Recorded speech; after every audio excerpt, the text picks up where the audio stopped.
రాబోయే ప్రభుత్వంలో రాబోయే ఎన్నికల్లో ఏ ప్రభుత్వం వస్తే ఏ పార్టీ గెలిస్తే బాగుంటుంది అనుకుంటున్నారు?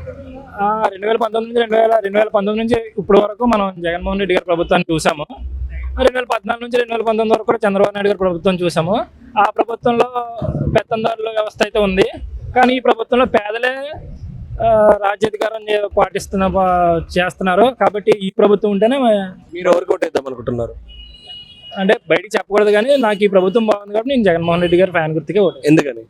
అంటే దీనివల్ల చదువుకునే పిల్లలకు బాగుంది, పెన్షన్ తీసుకునే వృద్ధులకు బాగుంది, అలాగే ప్రతి ఒక్క పేద బడుగు బలహీన వర్గాలందరికీ బాగుంది. ఇప్పుడు పెత్తందారుల వ్యవస్థ లేదు ఇక్కడ. డైరెక్ట్ సీఎం గారు, మధ్యలో volunteer, next last beneficiary, direct DBT ద్వారా ఏదైతే పథకం వస్తుందో ఆ పథకం ప్రతిదీ బెనిఫిషరీ అనేది చెందుతుంది. మధ్యలో ఎవరికి ఎలాంటి అవినీతికి సంబంధించిన ఏదీ లేదు. కాబట్టి ఈ ప్రభుత్వం ఉంటేనే బెటర్ అని నా స్థానిక ఎమ్మెల్యే అభ్యర్థి గారు మీకు అందుబాటులో ఉంటున్నారా? మీకు సహాయ సహకారాలు అందిస్తారా? స్థానిక ఎమ్మెల్యే గారు మాకు అందుబాటులో ఉంటారండి. మా ఎమ్మెల్యే తెల్లం బాలరాజు గారు అండి. ఆయన గత 15 సంవత్సరాల నుంచి మాకు ఎమ్మెల్యే చేశారు. సుమారు 2004 నుంచి 2009, 2009 నుంచి 14, 19 నుంచి ఇప్పుడు 24, సుమారు 2-3 డైరెక్ట్ ఎలక్షన్, ఒక బై ఎలక్షన్ నెగ్గారు. 3 కూడా అత్యధిక మెజారిటీతో నెగ్గారు. ఆయన పనితీరు అయితే బాగుంది. జగన్ గారు పాలనలో విద్యా వైద్యానికి పెద్దపీట వేశారంటున్నారు, దీనిపై మీ అభిప్రాయం ఏంటి? అవునండి, విద్యా వైద్యంలో పెద్దపీట ఏంటంటే 2019 తర్వాత కోవిడ్ 2 సంవత్సరాలు వచ్చింది. 24 నెలలు కోవిడ్ ఉన్న సమయంలో కూడా ఏ ఒక్క పేద మనిషి కూడా ఎటువంటి ఇబ్బంది పడకుండా మందులు కానీ వైద్యం కానీ ప్రతి ఒక్కరు ఇంటికి చేరాయి. ఈరోజు సుమారు 25 లక్షల ఆరోగ్యశ్రీ పథకం ద్వారా ప్రతి ఒక్కరికి జరిగింది. గుండె జబ్బు ఏదైనా వచ్చిందంటే ఈ వరకు మనం ఎక్కడెక్కడ పెద్ద హాస్పిటల్ వెళ్ళి చూపించుకునే వాళ్ళం, కానీ ఇప్పుడు అలా కాదు.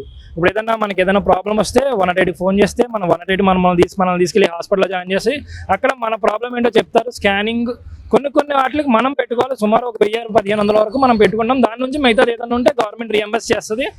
ఇన్ కేసు అప్పటికప్పుడు ప్రాబ్లం ఏదన్నా ఉండి రియంబర్స్ అవ్వకపోతే మనం దాని ద్వారా మళ్ళీ రియంబర్స్మెంట్ పెట్టుకుని మనం తీసుకుని అధికారంలోకి వస్తే బాగుంటుంది అనుకుంటున్నాను. మాకు జగన్ గారు అధికారంలో వస్తేనే బాగుంటుంది. రాబోయే ఎన్నికల్లో ఏ పార్టీ గెలిస్తే బాగుంటుంది అనుకుంటున్నాను? పార్టీ గెలవడం అంటే మేము అంతా కూడా ఇక్కడ చూస్తూ ఉంటాం, ప్రజలు వస్తూ ఉంటారు మా దగ్గరికి.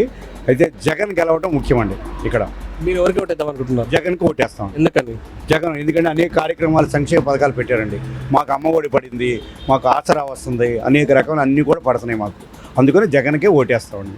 గత ప్రభుత్వంలో అభివృద్ధి బాగుందా? ఇప్పుడున్న జగన్ గారి ప్రభుత్వంలో బాగుంది? ఎవరు ఎక్కువ అభివృద్ధి చేశారు? నాకు ఊహ తెలిసిన కాడి నుంచి అసలు అభివృద్ధే లేదండి. మాకు ఏ కార్యక్రమం కానీ ఏ పథకం కానీ రాలేదు.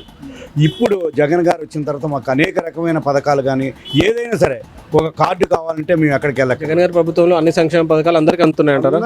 అందుతున్నాయండి, అర్హులైన ప్రతి ఒక్కరికి అందుతుంది. జగన్ గారి ప్రభుత్వ పాలనలో విద్యా వైద్యానికి పెద్దపీట వేశారంటారు, ఇది ఎంతవరకు కరెక్ట్? ఖచ్చితంగా 100% ఖచ్చితంగా వేశారండి.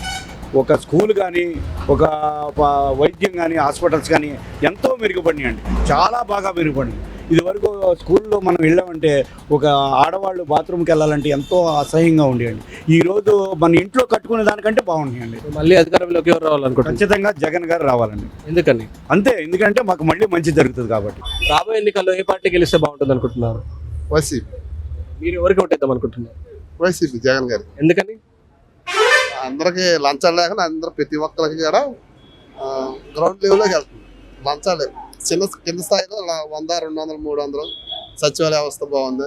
ప్రతి వాలంటీర్ వ్యవస్థ బాగుంది. మెయిన్ వాలంటీర్ వ్యవస్థ మనకి ఇదివరకు అయితే వారం రోజులు 4 రోజులు ఎంఆర్ ఆఫీస్ తిరగవలసి వచ్చేది. మన పని మనం చేసుకుంటే మన ఇంటికాడ పాపం వాలంటీర్ వ్యవస్థ బాగుంది.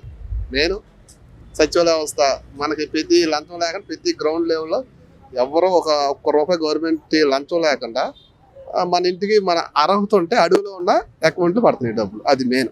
జగన్ గారి ప్రభుత్వ పాలనలో అభివృద్ధి బాగా జరిగిందా, లేదంటే గతంలో టీడీపీ అభివృద్ధి బాగా జరిగిందా? అభివృద్ధి అంటే ముందు మనకి తింటాకి అన్నీ ఉంటున్నాయి కదా, అభివృద్ధి తర్వాత సంగతే. ఈ రోజు నేను కష్టపడి మా పిల్లలకి సాయంత్రానికి నేను పలావ్ తీసుకొస్తున్నానా ఐదు వస్తారు తప్ప నేను ఏమి తీసుకెళ్ళపో సాయంత్రానికి నేను వెనక దాచిపెట్టిన విధానం ఉంటుంది కదా. గత ప్రభుత్వంలో సంక్షేమ పథకాలు బాగున్నాయా, ఇప్పుడున్న ప్రభుత్వంలో సంక్షేమ పథకాలు బాగున్నాయా? గత కొంతమందికి గాయగాళ్ళతో కొంతమందికి అందే, ఇప్పుడు అలా కాదండి. సంక్షేమ పథకాలు అందరికి అందట్లేదు అంటారా? ఇప్పుడు అందలేదు, కొంతమందికి ప్రెసిడెంట్ అందరికి అందరి అందువల్ల జగన్ గారు వస్తారనుకుంటున్నాం మేము. 3 పార్టీలు ఓటైనాయి కదా, అంటే జగన్ గారు బలం ఉన్నట్టేగా. బలం లేకపోతే ముగ్గురు ఒకరి మీద నలుగురు రాదు కదా. జగన్ గారి పాలనలో విద్యా వైద్యానికి పెద్దపీట వేశారా? ఇది ఎంతవరకు కరెక్ట్ అంటారు? ఈ విద్య నెంబర్ 1, వైద్యులు నెంబర్ 1, నీకు అందులో డౌటే లేదు. ఆ విద్య అంటారా అసలు గవర్నమెంట్ స్కూల్, మా అబ్బాయి కూడా గవర్నమెంట్ స్కూల్లో చదువుతుంది 10th క్లాస్, నెంబర్ 1. జగన్ గారి పాలనలో మహిళలకు న్యాయం జరిగిందంటారా?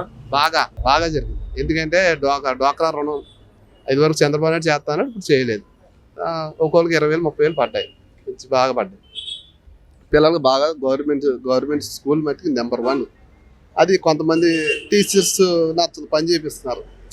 ఎందుకంటే బాగా ఒత్తిడిగా వాళ్ళ మీద ఉండి వాళ్ళకి జగన్ గారు తిడుతున్నారు. మళ్ళీ అధికారంలోకి ఎవరు వస్తే బాగుంటుంది అంటారు? మ్యాక్సిమం జగన్ గారు వస్తే పర్లేదు. ఎందుకని? జగన్ గారు ఓడిపోయినా ఇంకోటి అయినా వారానికి దేవుడు అయిపోతాడు అనకూడదు. ఇంకోటి అంటే ఓడిపోయినా ఇంకోటి అయినా వారానికి దేవుడు అయిపోతాడు. రాజశేఖర రెడ్డి గారు అక్కడక్కడ పెట్టుకుంటారు, ప్రతి ఇంటికి జగన్ గారు ఫోటో పెట్టుకుంటారు. అది